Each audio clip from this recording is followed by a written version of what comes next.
Okay, there's some points here. I've actually numbered that.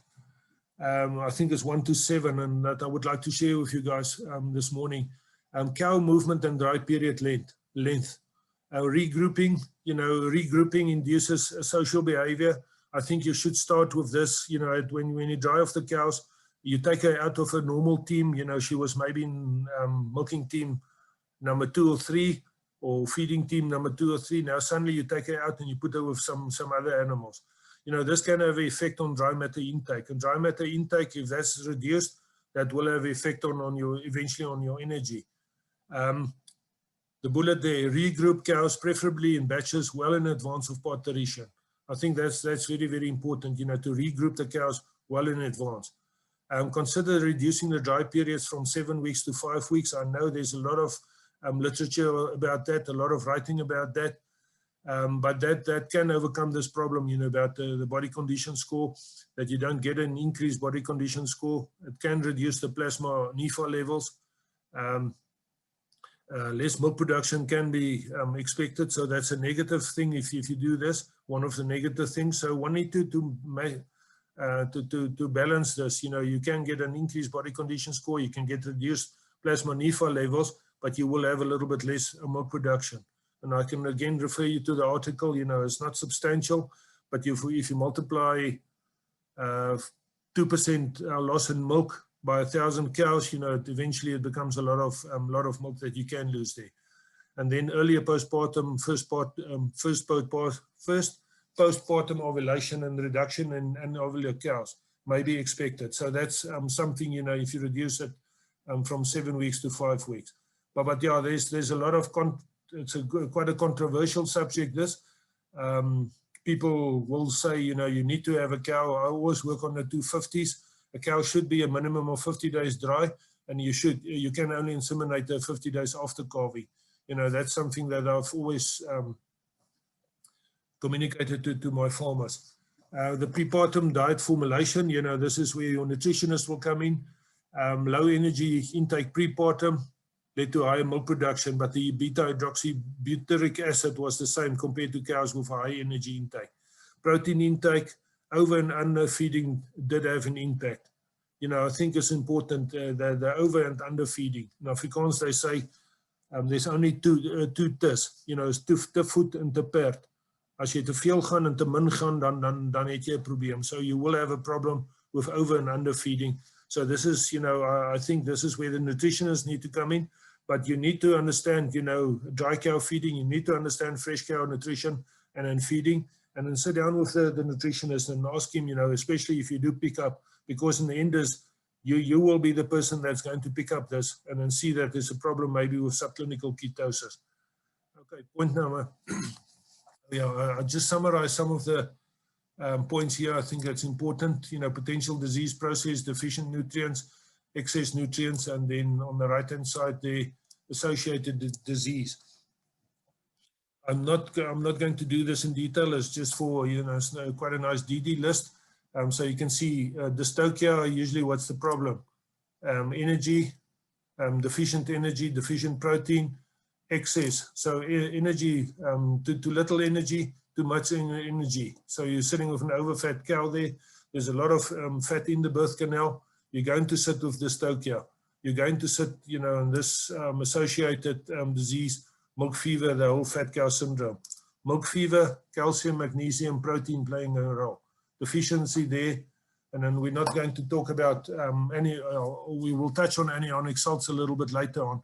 But please don't put a dry cow on kukuyu. Kukuyu contains a lot, and especially if it's kukuyu around the dairy parlor. That kukuyu contains a lot of potassium, kalium. And that potassium will, if you look at the diet cation anion balance, that will actually make this cow, if you look at the anionic cationic status of that cow, there will just not be enough calcium, circulating calcium around, and that cow will then run into a problem because of the high potassium levels that's actually suppressing. We want that cow at that stage, just before calving, we want her in a negative anionic state. And that's why we start feeding anionic salts. Hypomagnesium tetany, or your grass staggers, Again, too little, too much can lead to a problem there. Downer cow syndrome. Again, a very, very nice question to the students. You know, what's the cause of retained placentas? This is all the nutritional side of it. You need to remember brucella. You know, if you don't mention brucella, you will be coming back for the next exam. Please remember brucella as a retained placenta cause. But there, vitamin E, vitamin A, copper, iodine, phosphorus, protein, energy, selenium. On the right-hand side, energy and potassium. The next slide. There's also a DD list, delayed ovulation, mastitis, other edema. So you can see a lot of the things that we clinically will see. You can bring it back to nutrition, and that's why I said it's so important to understand this and to make it part of your day-to-day business. Sorry. Okay, that was number 2. Then number 3, increasing postpartum blood insulin. You can actually feed more dietary starch, enhancing the ruminal fermentability of starch. This results in an increased plasma insulin concentrations. You can read the rest there. I'm not going to, you know, for the sake of time. Where are we running? Okay, we're running a little bit late here. Insulin-mediated recoupling, you know, that's a lot of detail there. But then what I said also at the bottom, although diets high in starch favors the increases in plasma insulin, excessive amounts of readily fermentable starch has the potential to suppress the dry matter intake. I think this is maybe the question, you know, that was there. Feeding wet silage, you know, wet silage, you know, is too wet. It's 65% or more. The moisture content. This can actually also contribute to the problems that we want to prevent there. So that's maybe also the answer for the question that we had there earlier. Okay, altering the hepatic lipid metabolism. Fat accumulates in hepatic tissue. We don't want a cow in with overfat. I think it's 30% or more fat in the liver. That cow will go into fat cow syndrome with all the associated problems that you will get there. That cow is basically a dead cow. You know, she will be a wreck within a very, very short time. And then that, you know, so don't be too kind to animals. I say it with all respect, you know, to welfare and whatever, but don't be too kind to animals. If you overfeed an animal, it becomes a welfare issue, and then I think we also need to look at that. But reducing at the bottom bullet there, reducing the lipid-related disorders by supplementing peripartum cows with rumen-protected choline from 25 days prepartum. That's something that one also can consider. And your nutritionist can again discuss that with you. I did touch on supplementing ionophores, magnesium sulfate, as an example, as one of the. I'm already at anionic salts. That's when you're too enthusiastic about something, you're jumping the gun. Supplementing ionophores. Ionophores is lipophilic molecules. Very, very important role. You know, we can shift the rumen flora to favor propionate production. As you know, there's the volatile fatty acids, propionic acid, butyric acid, and then acetic acid. But we can favor the propionate production. And then also it's nitrogen sparing conservation there. What's a very, very other important thing? Why do we feed ionophores like monensim? You know, as I said at the bottom, you know, this is to increase the blood glucose, especially in young calves. Young calves, when you look at their feed, it will almost always contain ionophores. What's the very, very other important reason why we do feed ionophores? I'm not going to give the answer now.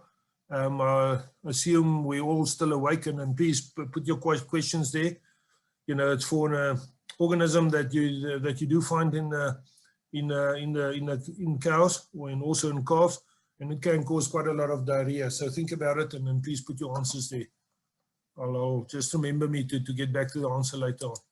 Okay, point 6. Improving calcium homeostasis postpartum. This is where you get into, using of anionic salts. You know, the control of blood calcium, and very, very important, not just the total blood calcium, because a cow is very clever. If you look at their physiology, they can maintain the blood calcium almost all the time. Even if in a milk fever cow, you will see that the total blood calcium is more or less normal. You need to measure the calcium 2+, you know, in other words, the circulating calcium concentrations, and not just the total blood calcium. This is also important, you know, this is linked to immune cell function. If there's a calcium deficiency, cows getting metritis and all the other periportal diseases, most probably it can happen. What can you do? You know, to improve the serum concentrations of calcium in early lactation, you can feed anionic salts. The second bullet there, ammonium chloride, magnesium sulfate, very, very useful anionic salts that you can use, you know, to get this cow more into the anionic state at calving. Just after calving, you need to move her over into the cationic state. And that's where we start feeding bicarbonate, you know, as a buffer, but then also, you know, to sodium plus potassium minus calcium plus sulfur. That's the diet cation formula. And then you need to, you know, we need to get this as between -10 and -50 milliequivalents when you look at the cation-anion balance. Okay, fatty acid supplementation. Fatty acids can be supplemented. I think, again, talk to your nutritionist, you know, the nutritionist that's associated with that herd. Okay, then getting back to one of the questions earlier, peripartum metabolic monitoring. What are you going to do here? You can monitor this. And why do we want to do this? First of all, at cow level, but now we're not working, you know, one cow that's sick and has got ketosis as an indication. This is the tip of the iceberg, or as we say in Africa, this is the ears of the hippo. Below the water level, there's a huge hippo there, and that's the herd. If you pick up one cow with ketosis, you need to start looking at the herd, and then what are you going to do at the herd level? You know, serum metabolites, you know, it's answering the question from the one person earlier. We can look at NEFAS, we can look at beta-hydroxybutyric acids. NEFAS reflects the magnitude of the mobilization of fat, and then the BHBAs reflects the completeness of oxidation of fat. So we can measure this. We can measure glucose, you know, on the urine stick, we can measure that. If you really want to go into and spending a lot of money, one can look at the liver enzymes, especially with fatty liver disease, AST as an example, aspartate aminotransferase will be relatively high. And then the ionized blood calcium. As I said, the total blood calcium, you're actually wasting your time measuring total blood calcium. You need to look at ionized blood calcium, and also urine pH. Urine pH, a very nice, good cow side test that you can use. The normal pH should be down below 7, you know, if you're feeding anionic salts. If it's above 7, then you're not getting there. Get to the nutritionist and discuss what you need to do there, because then you're not acidifying this rumen, and then you're sitting with a potential problem there of milk fever. Okay, what do we do? Cow selection. I would say, you know, look at some of the cows last week prepartum. You can measure the NEFAS there. Post-calving, you will then measure the beta-hydroxybutyric acids. So last week, prepartum, NEFAS. Post-calving, the first week, 10 days, 14 days, 20 days, you can measure the BHBAs. The medium time, as I said, there, you know, for the problems for such as left dysplasia, abomasum, and so on, is usually at around, and then also clinical ketosis will be at around 11 days. So I will say between 7 days and then 20 days after calving, then you can start looking at the beta-hydroxybutyric acids. Well, I actually said at the bottom there's 7 days, but yeah, that's a median. Anything between 7 days and then 14 to 21 days. And then, you know, Gareth Utzel is a very clever veterinarian in the US. You will see a lot of references, you know, especially around anionic salts and then feeding and so on. 12 samples, you know, always the question, how many samples? So 12 samples from dry cows or from your fresh lactating cows. Very important, the samples, you need to take the samples in the red stopper after the first feeding of the day. important after the first feeding. It's not like when we go to the doctor, you know, sorry, then they say, I'm losing my voice now. Then they say you mustn't eat before you come for your blood sampling.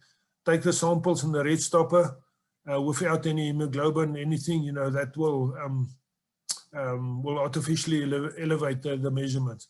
And then important to chill the samples. You can actually froze this, you know, so you can ask the farmer, if you're not on the farm every day, ask the farmer to collect this, and then he can, you know, first of all, chill it, separate the serum with, you know, after it's standard and the blood is down, the red blood cells and the serum at the bottom, separate it, and you can then freeze that for up to a month.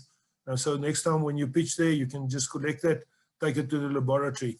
And then at the bottom, there's the reference ranges, you know, so this is again, yes, you can do it on an individual cow, but I think you're wasting your time if you do it on individual animals. Do it on the herd as such. This is what you saw yesterday. I think this is Skulk, maybe an old screen copy from some of the cow side tests. The milk ketones, we can look at it. As I said, there's a Rothera test, you know, where you can drop this reagent into the milk and it will turn purple if it's high levels of ketones.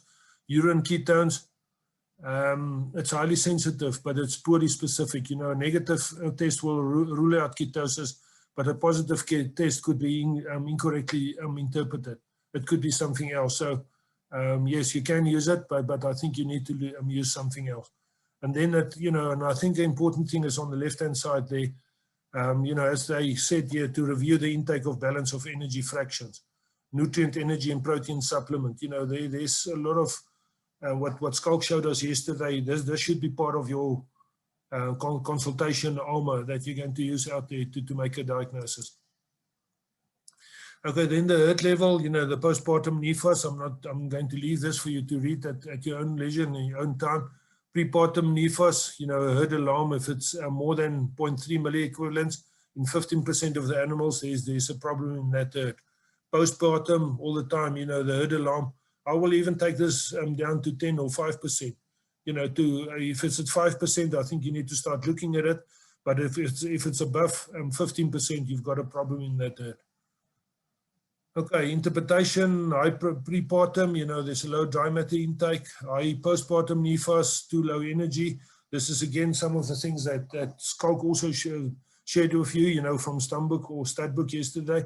Have a look at this, you know, when you do find these low levels, low postpartum NEFAS and or beta-hydroxybutyric acids. Somebody mentioned yesterday it's a Band-Aid. I think it was Dr. Gordon or somebody. Is the herd putting Band-Aids on fresh cow issues? You can't put a Band-Aid on that. That's going to be a problem. So in the end, you know, to conclude, we spending a lot of time on this specific topic, and I think again for the students, this is very, very important. You need to understand, you know, this is like a matrix. If you start pulling on this side of the cobweb, you will influence that. If you give too much potassium, you will influence the calcium. If you give too much of this or too little of that, it can eventually influence the thing. But I think in the end, you know, this reproduction is important for profitability. We need to get those cows pregnant. We need to get them calving down, you know, at least every 390, 400 days, maximum 400 days. If it's going up to the average in the country is about 420, 25 days. There's some herds where I was involved in that's at 440, 450 days. Those people are in trouble. We need to get involved there, and we need to manage it, and you're not immediately going to take it down from 450 to 400 or 390. You need to put a plan in place and make it a medium to a long-term type of activity. You know, over 2 to 3 years, you can reduce it. But metabolic health is most definitely associated with successful reproduction. I've said this now many times, but cows with peripartum problems have a delayed return to ovulation, lower pregnancy per conception, increased pregnancy loss. So we need to implement nutritional and health programs. And then in the end, this cow health can then enhance the fertility. Very, very important that peripartum cow, the 60 days before calving and the 60 days after calving. That's almost the most important 120 days in a cow's life. We need to manage it there, and we need to be involved there. You can't only be involved in, say, pregnant, non-pregnant, and then disappear from that farm. But this diet formulation, get the nutritionist on board. This is required to minimize the degree and then also the extent of the negative energy balance, the calcium homeostasis, and then also to minimize the severity of immune suppression. So, you know, in the end, if you do have a problem there, I think you can put a circle around it. You will have a negative energy balance with all the problems. You will have a calcium homeostasis problem. And in the end, is one of the side effects or one of the major effects, immune suppression, then, you know, just during calving. Yeah, that's from my side, Helena. I don't know if there's any questions, or maybe we can break for a few minutes, 5 minutes or so. Let me just see if there's some more questions here. Okay, yeah, increased propionic acid production by, that was the answer.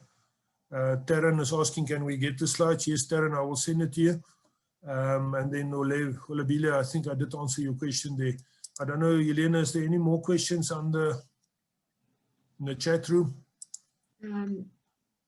Chris, no, there's nothing more.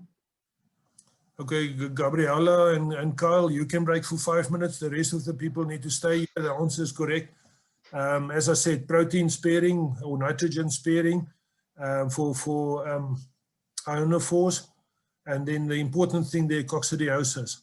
You know, it's anti-coccidial. You need to recognize that. But the very important thing, don't overfeed ionophores. You're going to have a problem there. You're going to have dead cows. Because especially if you go above a certain level, a cow needs to have it about 10 to 30 milligrams.